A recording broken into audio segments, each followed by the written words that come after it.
Hi friends, అవాజు ఈరోజు మనం ఈ వీడియోలో 15th మార్చ్ 2024 నాడు మన ఇండియన్ స్టాక్ మార్కెట్కి సంబంధించి నిఫ్టీ 50లో లిస్ట్ అయిన కొన్ని స్టాక్స్ యొక్క లో హై గురించి ఈ వీడియోలో మాట్లాడుకునే ప్రయత్నం చేద్దాం. అదాని ఎంటర్ప్రైజెస్ హై వచ్చేసి 3120 హైగాను, లో వచ్చేసి 3070 గాను నమోదు కావడానికి ఛాన్స్ ఉంది. దాని తర్వాత అదాని పోర్ట్స్ హై వచ్చేసి 1300 గాను, లో వచ్చేసి 1250 గాను నమోదు కావడానికి ఛాన్స్ కనిపిస్తుంది.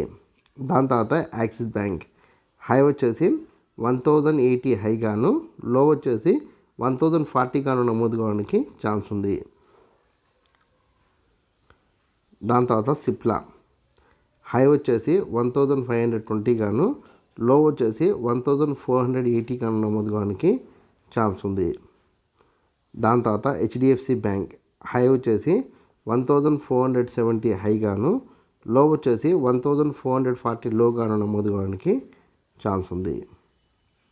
దాని తర్వాత ఐసిఐసిఐ బ్యాంక్ హై వచ్చేసి 1100 గాను, లో వచ్చేసి 1070 గాను నమోదు కావడానికి ఛాన్స్ ఉంది.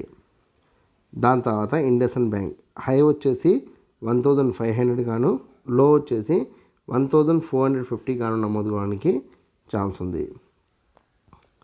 దాని తర్వాత కోటక్ బ్యాంక్ హై వచ్చేసి 1760 హైగాను, లో వచ్చేసి 1720 గాను నమోదు కావడానికి ఛాన్స్ ఉంది.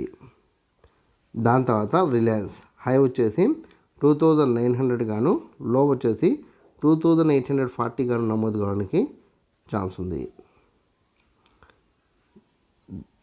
దాని తర్వాత టెక్ మహీంద్రా హై వచ్చేసి 1310 హైగాను, లో వచ్చేసి 1280 గాను నమోదు కావడానికి ఛాన్స్ ఉంది. నేను రేఖామాతంగా కొన్ని కంపెనీలకు సంబంధించిన డేటాను అందించే ప్రయత్నం చేసిన. మీకు ఇంకా ఏదైనా కంపెనీ పట్ల ఆసక్తి ఉంటే కామెంట్ సెక్షన్లో కామెంట్ చేస్తే నేను దానికి సంబంధించిన పూర్తి వివరాలు అందించే ప్రయత్నం నేను చేస్తాను. ఈ వీడియో కనుక మీకు నచ్చినట్లయితే లైక్ చేయండి, కామెంట్ చేయండి, షేర్ చేయండి. ఛానల్ని మటుకు ఖచ్చితంగా సబ్స్క్రైబ్ చేసుకోండి. జై హింద్, వందే మాతరం.